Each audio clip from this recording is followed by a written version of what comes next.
সফল হওয়ার সবচেয়ে বড় মাধ্যম হচ্ছে সবর, লেগে থাকা, ধৈর্য ধারণের সাথে লেগে থাকা। যা কিছু হোক না কেন সবরই আপনাকে বিজয়ী করবে। পৃথিবীতে বিজয়ী হওয়ার সবচেয়ে বড় মাধ্যম হচ্ছে সবর, যার জ্বলন্ত উদাহরণ নাম নিতে চাই না। আফগানিস্তানের মাটিতে কিছুদিন আগে আপনারা দেখতে পেলেন, এই 2-3 দিন আগে আমেরিকার সাথে যারা চুক্তি করলো, তারা শুধু সবর দিয়েই, ধৈর্য দিয়েই এই পর্যন্ত আসতে পেরেছে। ধৈর্য দিয়েই 20 বছর ধৈর্য। বাপ রে বাপ রে বাপ!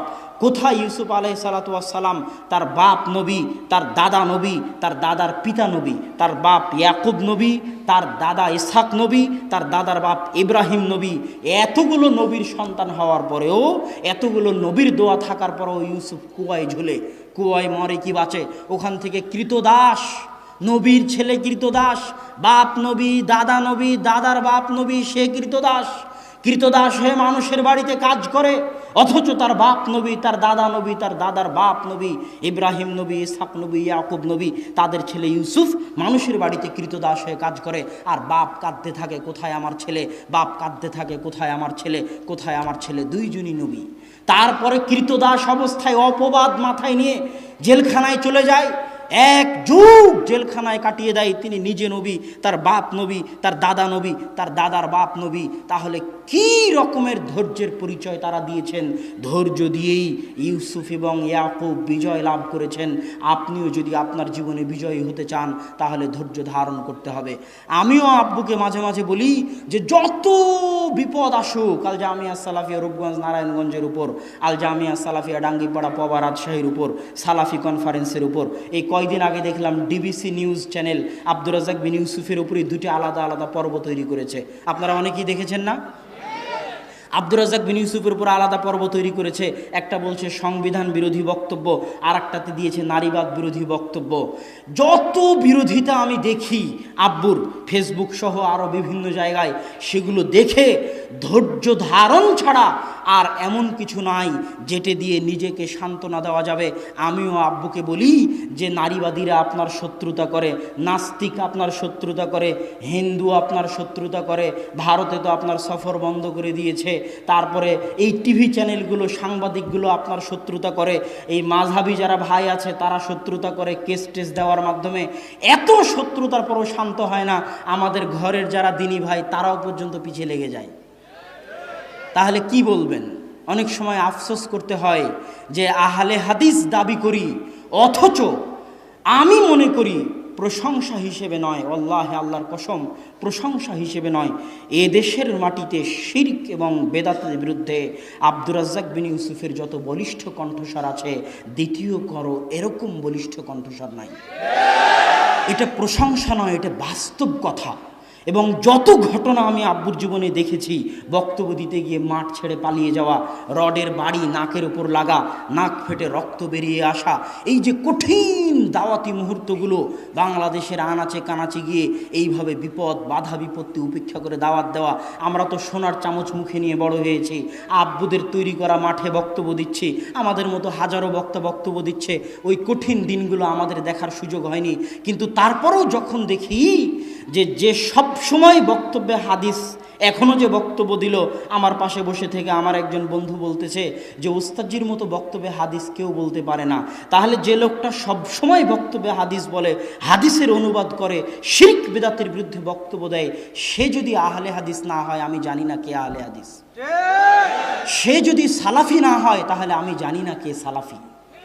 অথচ আমাদেরই আহলে হাদিস ভাইয়েরা, আমাদেরই সালাফি ভাইয়েরা যখন এই ধরনের মানুষের পিছনে লাগে, তখন আমি বলি ধৈর্যের পরিচয় দেওয়া ছাড়া এর কোনো রাস্তা নাই। এর সবচেয়ে বড় রাস্তা হচ্ছে ধৈর্য, এর সবচেয়ে বড় রাস্তা হচ্ছে ধৈর্য, এর সবচেয়ে বড় রাস্তা হচ্ছে ধৈর্য। আয়েশা রাদিয়াল্লাহু তাআলা আনহাকে আল্লাহর রাসূল বলছিল, আয়েশা কথা বলো, তুমি যদি অপরাধ করে থাকো স্বীকার করো। ওই সময় আয়েশা বলছিলেন যে আমি যদি আজ স্বীকার করি তাহলে মিথ্যা হবে, আর আমি যদি আজ অস্বীকার করি মানুষ বলবে খারাপ কাজ করে অস্বীকার করতেছে, অতএব আমি কথা বলবো না, আমি ধৈর্য ধারণ করব, ইউসুফের পিতার মতো ধৈর্য ধারণ। মারিয়াম যখন সন্তান কোলে করে নিয়ে বাহিরে চলে আসলো, মানুষ বলছে মারিয়াম মা কানা আবুকা ইমরা সাউইন, মারিয়াম তোমার পিতা তো ব্যভিচারিণী ছিল না, মা কানা তুম্মুকি বাগিয়া, মারিয়াম তোমার মা তো ব্যভিচারিণী ছিল না। মারিয়াম এটা কি? মারিয়ামকে আল্লাহ শিখিয়ে দিয়েছে কথা বলবা না, তুমি যদি কথা বলো মানুষ তোমার কথা বিশ্বাস করবে না। আশারাত ইলাইহি, তিনি বাচ্চার দিকে ইশারা করে দিলেন। তখন বাচ্চা বলছে ইন্নী আব্দুল্লাহ আতানিয়াল কিতাব ওয়াজআলানি নাবিয়্যা, আমি আল্লাহর বান্দা, আল্লাহ আমাকে কিতাব দিয়েছে, আল্লাহ আমাকে নবী করে পাঠিয়েছে। আল্লাহু আকবার। ঠিক তেমনি ইউসুফ আলাইহিস সালাতু ওয়াস সালামকে কথা বলতে বলা হয়েছিল, কথা বলেননি। জেলখানায় এক যুগ থেকে গেছেন, মুখ ফুটে কথা বলেননি, যতদিন না যারা ষড়যন্ত্র করেছে তারা যতদিন না কথা বলেছে। আমিও আব্বুকে বলি, আয়েশা, মারিয়াম, ইউসুফ, ইয়াকুব, তারা যেভাবে ধৈর্য ধারণ করেছিল, এই জাতীয় বিপদ আপদ, এই জাতীয় হিংসা, এই জাতীয় শত্রুতা থেকে বাঁচার একটাই পথ, সেটা হচ্ছে মুখ বন্ধ করে ধৈর্য ধারণ করে থাকা আর আল্লাহর নিকটে বলতে থাকা। কেননা দুনিয়ার মানুষকে বললে দুনিয়ার মানুষ কোনো সহযোগিতা করতে পারবে না আল্লাহ ছাড়া। আর আল্লাহ সুবহানাহু ওয়া তাআলা যদি কবুল করেন, আল্লাহ যদি সহযোগিতা করেন, তো সারা পৃথিবী একদিকে হয়ে গেলেও ধৈর্যের জোরে, সবরের জোরে, আল্লাহর সাথে সম্পর্কের জোরে একদিন বিজয় আসবে, আসবে ইনশাআল্লাহ, এতে কোনো সন্দেহ নাই। এই জন্য আমি আপনাদেরকেও বলি, মানুষের জীবনে বিপদ আসবে, প্রত্যেক মানুষের জীবনে বিপদ আছে, আপনাদের প্রত্যেকের ব্যক্তিগত জীবনে বিপদ আছে। ইন্না মাআল উসরি ইসরা, মানুষের জীবন বিপদ সংকুল, মানুষের জীবন ফুলসজ্জা নয়। প্রত্যেক মানুষের জীবনে বিপদ আসবে, কিন্তু প্রত্যেক মানুষের করণীয়, বিপদ থেকে বাঁচার জন্য করণীয় হচ্ছে তিনটে জিনিস। যে বিপদে আসুক, আপনাদের সকলের জীবনে যে বিপদে আসুক, তিনটে জিনিস দিয়ে আপনি বাঁচতে পারবেন। বিপদের কথা শোনা মাত্র হতাশ না হয়ে অজু করে 2 রাকাত সালাতে দাঁড়িয়ে যান। সবার আগে মানুষকে বলার আগে আল্লাহকে বলুন, আল্লাহ বিপদে পড়েছি, তুমি উদ্ধার করো।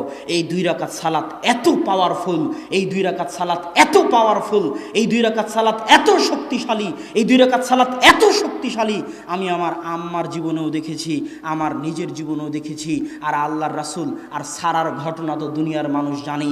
এই 2 রাকাত সালাতের চাইতে পাওয়ারফুল সালাত পৃথিবীতে আর নাই। যে বিপদেই পড়েন না কেন, এমপি, মন্ত্রী, মিনিস্টার, ডাক্তার, ইঞ্জিনিয়ার, পাড়া পড়োশি, সকলকে বলার আগে কাকে বলবেন? আল্লাহ সুবহানাহু ওয়া তাআলাকে বলবেন। এই 2 রাকাত সালাত আপনার বিপদ দূর করে দিবে।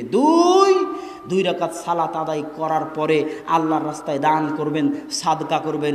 সাদকা মানুষের বালা মুসিবত দূর করে দেয়, এর অনেক দলিল আছে। 3, ধৈর্য ধারণ করবেন, মুখ বন্ধ করে ধৈর্য ধারণ করবেন, যতই কষ্ট হোক মুখ বন্ধ করে ধৈর্য ধারণ করবেন।